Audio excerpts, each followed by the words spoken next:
الرحمن الرحیم الحمد للہ رب العالمین وصلی اللہ علی محمد وآلہ الطاہرین اللہم صلی علی محمد وآلہ محمد وعجل فرجہم۔ بات چل رہی تھی حضرت موسیٰ علیہ السلام کی بعثت، مقام نبوت، منصب نبوت تک حضرت موسیٰ علیہ السلام کس طریقے سے پہنچے ہیں۔ ٹھیک، اس سلسلے میں انہوں نے ذکر کیا ہے کہ حضرت موسیٰ علیہ السلام کی بعثت کے کچھ مراحل ہیں، کچھ مراتب ہیں۔ ایسا نہیں ہے کہ اچانک ایک بیک خدا کی طرف سے حکم اعلان نبوت آیا ہو، مبعوث برسالت ہو گئے ہوں، بلکہ آہستہ آہستہ ان کو بعثت کی منزلوں کی طرف لے جایا گیا ہے۔ ٹھیک ہے، اس میں سے ایک مرحلہ تھا ندائے حق کا سننا۔ اب جو حضرت موسیٰ علیہ السلام نے حق کی آواز سنی ہے، ندائے حق سنی ہے، خدا کا کلام سنا ہے، خدا کی گفتگو سنی ہے، اس کے سلسلے میں دو طریقے کی آیتیں تھیں۔ ٹھیک، ایک آیت یہ کہتی ہے کہ حضرت موسیٰ علیہ السلام نے خدا سے مستقیماً تکلم کیا ہے، گفتگو کی ہے، کوئی واسطہ نہیں۔ ٹھیک، دوسری آیت کہتی ہے کہ حضرت موسیٰ علیہ السلام نے اللہ سے جو کلام کیا ہے تو وہ ایک درخت کے وسیلے سے، آواز درخت سے۔ تو اب یہ دو طریقے کی آیتیں ہو گئیں۔ ایک آیت کہہ رہی حضرت موسیٰ علیہ السلام نے اللہ سے مستقیماً گفتگو کی ہے، دوسری آیت کہہ رہی کہ نہ، غیر مستقیم طریقے سے گفتگو کی ہے۔ تو کیا ان دونوں باتوں میں تضاد نہیں ہے؟ یہ دونوں باتیں جمع کیسے ہو سکتی ہیں؟ یا تو بلا واسطہ کیا ہے یا با واسطہ کیا ہے نا؟ تو اس سوال کا جواب ہمیں پڑھنا تھا، مسئلے کی جواب کیا دیا گیا ہے، سوال یہاں سے پڑھنا تھا۔ سوال در دو آخر کی جو دو آیتیں ہیں، ان دونوں آیتوں میں یک بار تکلم بھی واسطہ، ایک بار بغیر کسی واسطے اور وسیلے کے تکلم کی بات کہی گئی ہے، وہ بار دیگر، اور پھر دوسری آیت میں تکلم باوجود حجاب کے ساتھ، یعنی بغیر واسطے کے ایک مرتبہ مستقیماً اور دوسری بار واسطے اور ذریعے سے، یعنی حجاب درخت کے ذریعے سے۔ ان دو آیتوں میں کس طریقے سے آپ جمع کریں گے، ہے نا؟ تو کہہ رہے ہیں کہ ان دونوں آیتوں میں کوئی منافات نہیں ہے، ٹکراؤ نہیں ہے، ایسا نہیں ہے کہ ایک آیت دوسری آیت کی مخالف ہے، منافات نہیں ہے دونوں آیتوں میں۔ کیوں؟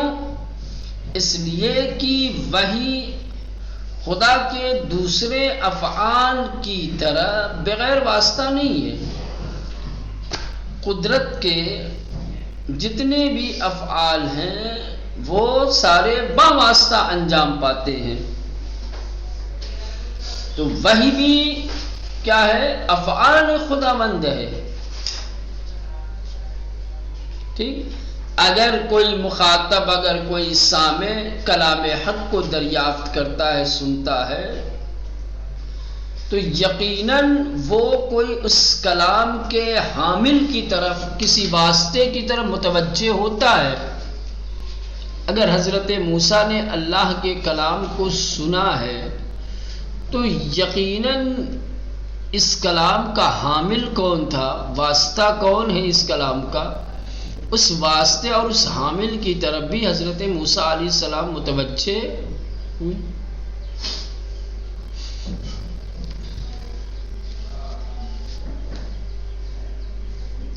لہذا وحی کو اس واسطے کا کلام کہا جا سکتا ہے۔ ٹھیک، کیا ہے؟ وحی کو اس کلام کا واسطہ، وہی کلام کا ایک ذریعہ ہے، وہی کلام کا ایک واسطہ ہے۔ اگر یہی وحی سننے والا خدا کی طرف متوجہ ہو تو یہ کہا جائے گا اس نے خدا سے گفتگو کی ہے. سمجھ رہے ہیں؟ آسان لفظوں میں آپ کو بتا دوں، حضرت موسیٰ علیہ السلام نے جو اللہ کا کلام سنا ہے، تو یہ جو کلام الہی ہے جس کو وحی کہا جاتا ہے، اس کا تعلق افعال خدا سے ہے.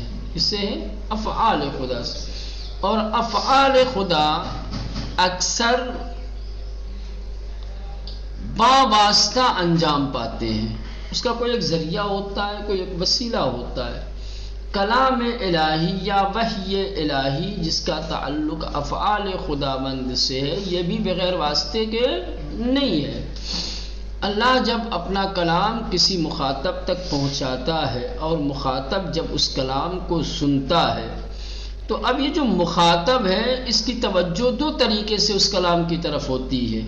نمبر ایک مرتبہ جو مخاطب ہے، جو کلام سننے والا ہے، وہ اس حامل کلام کی طرف متوجہ ہوتا ہے کہ یہ کلام، یہ وحی کوئی لے کر کے آیا ہے، کوئی ہے جو کلام الہی کو، پیام الہی کو، وحی الہی کو مجھ تک پہنچا رہا ہے.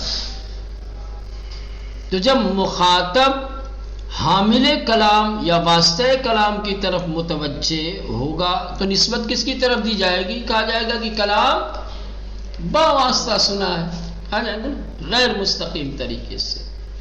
ایک مرتبہ نا مخاطب اصلاً حامل کی طرف، پیام لانے والے کی طرف متوجہ نہیں ہے، مخاطب کی توجہ کامل کلام کی طرف ہے، صرف کلام کی طرف، نہ کہ کلام لانے والے حامل اور واسطے کی طرف.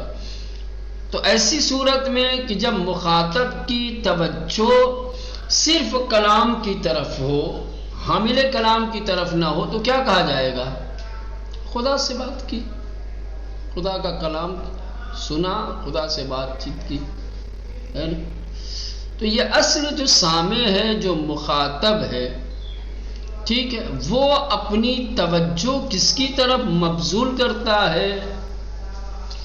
پیام لانے والے حامل اور واسطے کی جانب، یا صرف کلام کی طرف؟ آیت نے انہی دو چیزوں کی طرف توجہ دلائی ہے کہ ایک مرتبہ حضرت موسیٰ کی توجہ کیا ہے؟ حامل وحی کی طرف ہے، حامل کلام کی طرف ہے، تو کہا جاتا کہ حضرت موسیٰ نے باواسطہ.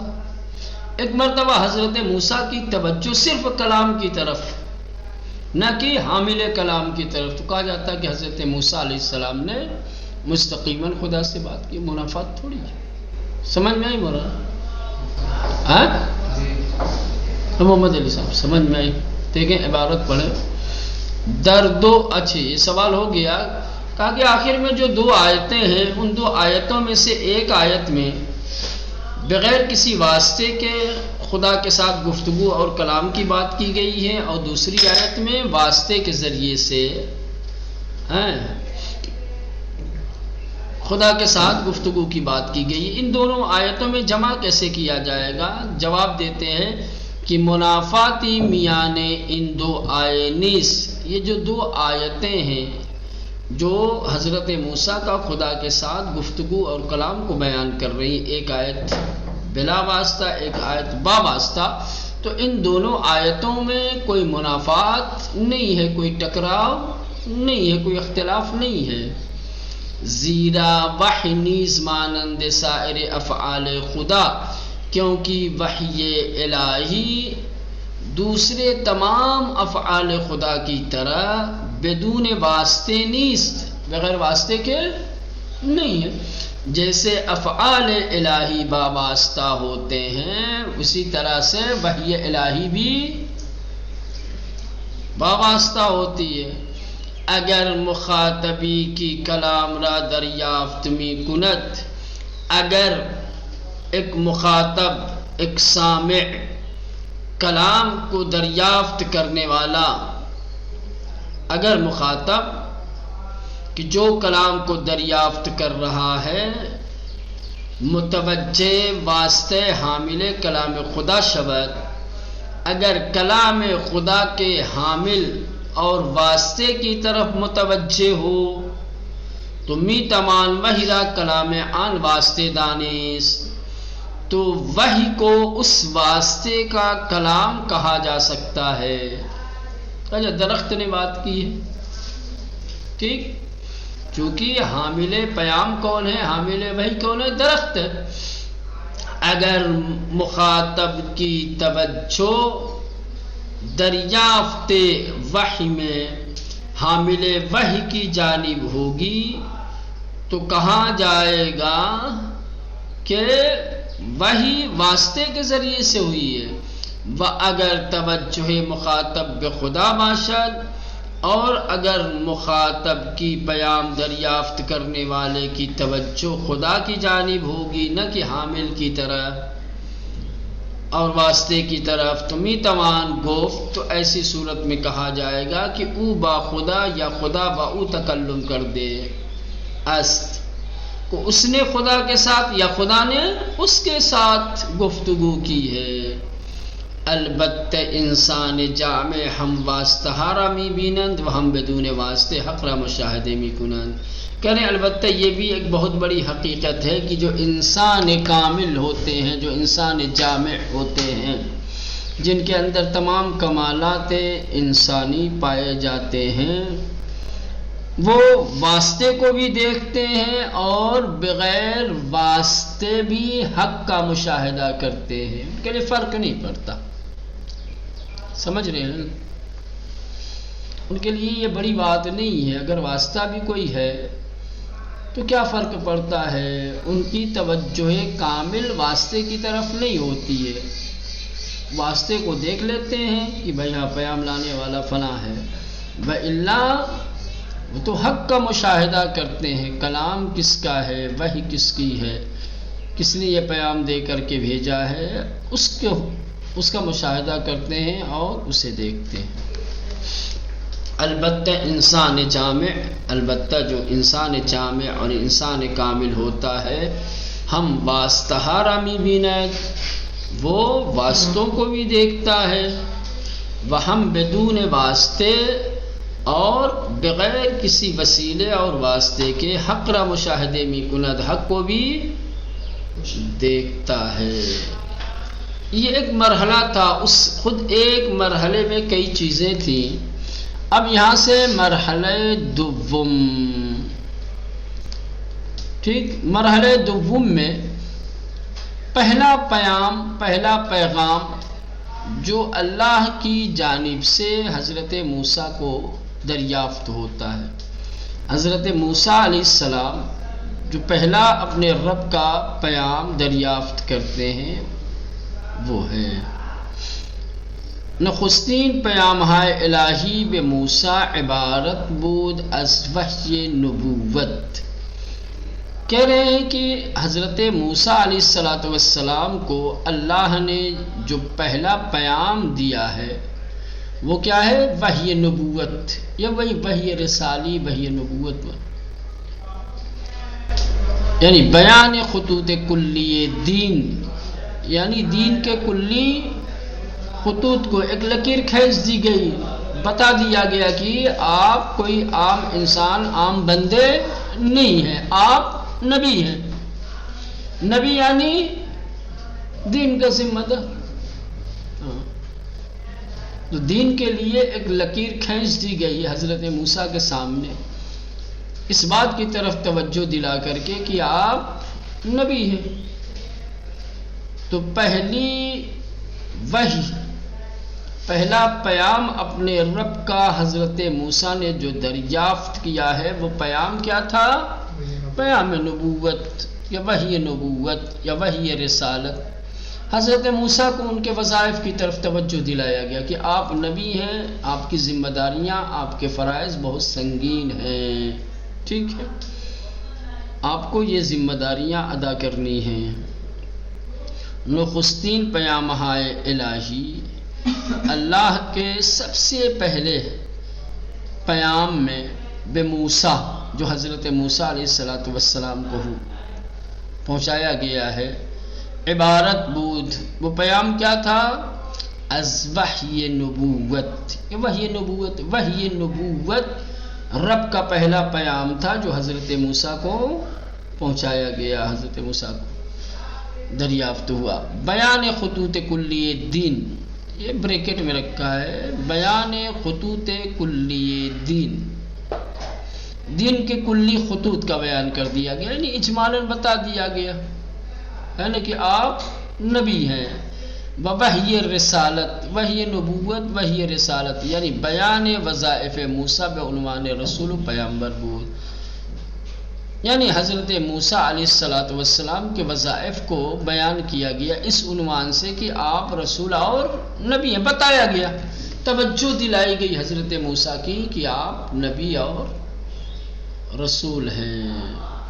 الف، اب یہاں سے وحی نبوت، کس طریقے سے وحی نبوت ہوئی ہے؟ وحی نبوت میں حضرت موسیٰ کو کیا پیام دیا گیا ہے؟ شامل بیان دو رکن دین اعتقاد و عمل بودے است۔ وحی نبوت جو حضرت موسیٰ علیہ السلام کو کی گئی، اس وحی نبوت میں دو دین کے اساسی رکن بیان کیے گئے، دین کے دو بنیادی باتیں، ایک اعتقاد ایک عمل، دونوں چیز۔ اللہ نے حضرت موسیٰ علیہ السلام کے پاس جو وحی نبوت بھیجی، اس وحی نبوت میں دین کے دو بنیادی مسائل، دین کی دو بنیادی باتوں کا ذکر کیا گیا، دین کے دو رکن کو، ایک رکن اعتقادات، دوسرے اعمال۔ رکن اعتقاد، رکن اعتقاد کیا؟ نبوت، یہ خود اصول دین کا جز ہے، حصہ ہے، ٹھیک ہے، نبوت سے آگاہ کیا گیا۔ رکن اعتقاد، رکن اعتقاد میں کیا کیا چیزیں ہیں؟ رکن اعتقاد میں ایک تو نبوت ہے، موسیٰ علیہ السلام پس از شناختن متکلم دانست کی پیامبر خدا است و باید به وحی الہی گوش بسپارد۔ حضرت موسیٰ علیہ السلام نے جب متکلم کو پہچان لیا، جب حضرت موسیٰ علیہ السلام کو اس بات کا علم ہو گیا کہ مجھ سے گفتگو کرنے والا، مجھ سے کلام کرنے والا، مجھے پیام دینے والا کوئی اور نہیں ہے، میرا رب ہے، اور میرا رب اس بات کا اعلان کر رہا ہے، یہ پیام دے رہا ہے کہ میں کوئی عام بندہ نہیں ہوں، میں نبی ہوں، تو یہ بھی درک کر لیا کہ اب جب میں نبی ہوں تو مجھے چاہیے کہ میں وحی الہی کو سنوں، وحی الہی کو محفوظ کروں، اور اسے اپنے لیے اور دوسروں کے لیے نشر کروں، دوسروں تک بھی اس الہی پیغام کو پہنچاؤں۔ تو جب حضرت موسیٰ علیہ السلام نے متکلم کو پہچان لیا،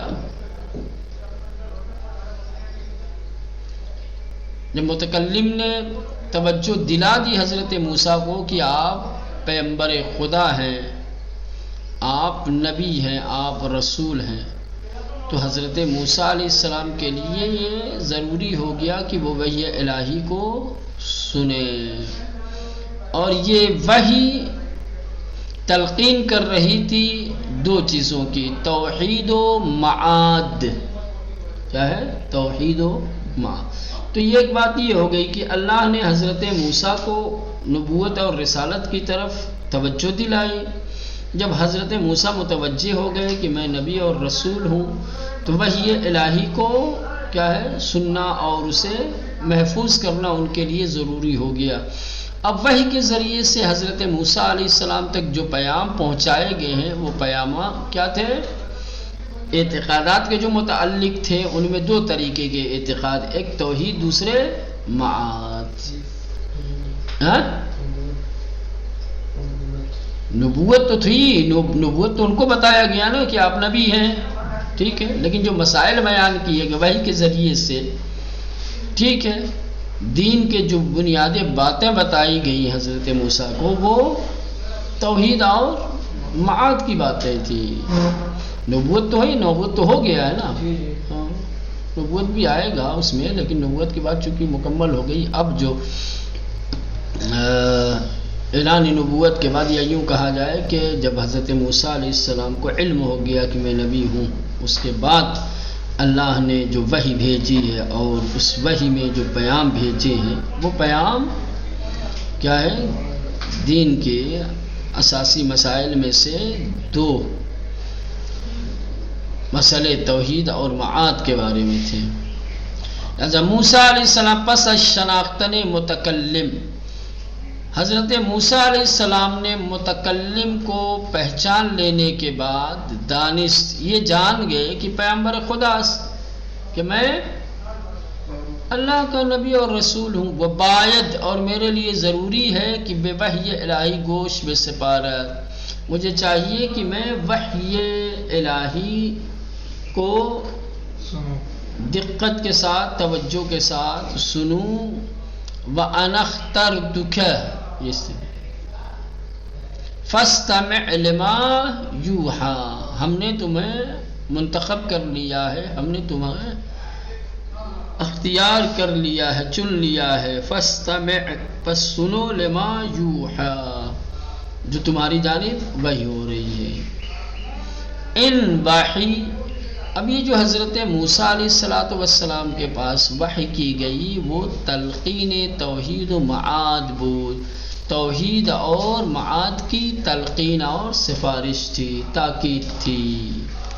کس طریقے سے، کن آیتوں میں، سمجھ رہے ہیں؟ اب وہ وحی کے پیغام کہ جن میں معاد اور توحید کی باتیں کی گئی، ہم ان کو ذکر کریں گے یہاں کہ کس طریقے سے اللہ نے حضرت موسیٰ کو توحید اور معاد کی تلقین، تاکید اور سفارش کی ہے. توحید اولین رکن اعتقادی دین توحید ہے. کہہ رہے ہیں کہ دین کے اعتقادی ارکان میں سے پہلا رکن کیا ہے؟ توحید ہے. دین کی بنیادی باتوں میں سے سب سے پہلی بنیادی بات توحید ہے. اننی ان اللہ، موسیٰ جان لو کہ میں اللہ ہوں، لا الہ الا انا، میرے علاوہ کوئی دوسرا خدا نہیں ہے. تو یہاں اس وحی کے ذریعے سے حضرت موسیٰ کو توحید کی تلقین کی گئی کہ میرا علاوہ کوئی دوسرا رب نہیں ہے، رب میں ہوں سے. ٹھیک، تو یہاں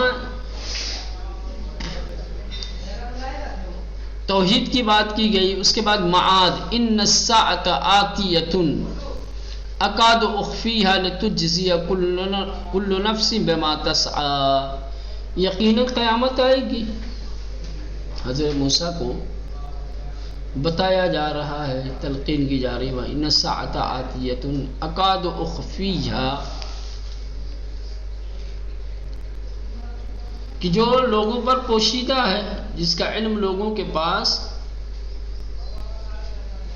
نہیں ہے. حقیقت یہ ہے کہ قیامت آنے والی ہے، لیکن میں چاہتا ہوں کہ اسے ابھی پوشیدہ رکھوں.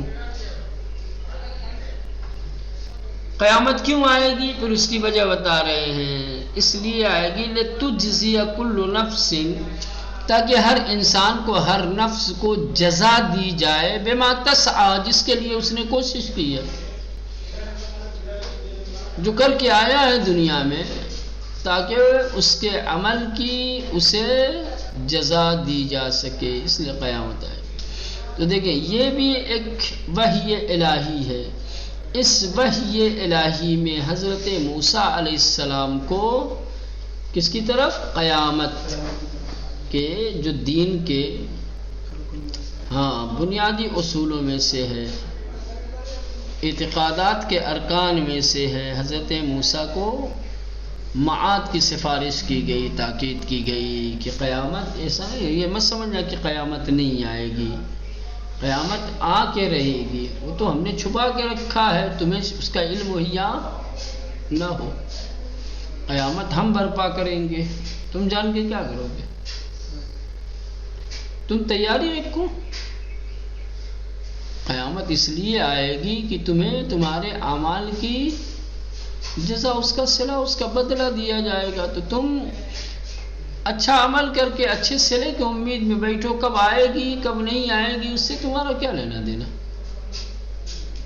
ہے نا؟ اپنے آپ کو آمادہ رکھو۔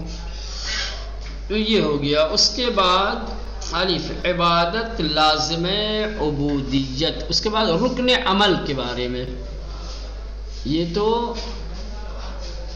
کیا ہے، ارکان دین کے بارے میں خدا کی تاکیدات اور سفارشیں تھیں۔ اب دوسرا رکن جو عمل ہے، اللہ نے وحی کے ذریعے سے کن اعمال کی سفارش کی ہے حضرت موسیٰ کو، یہ مسئلہ رہ جائے بعد میں۔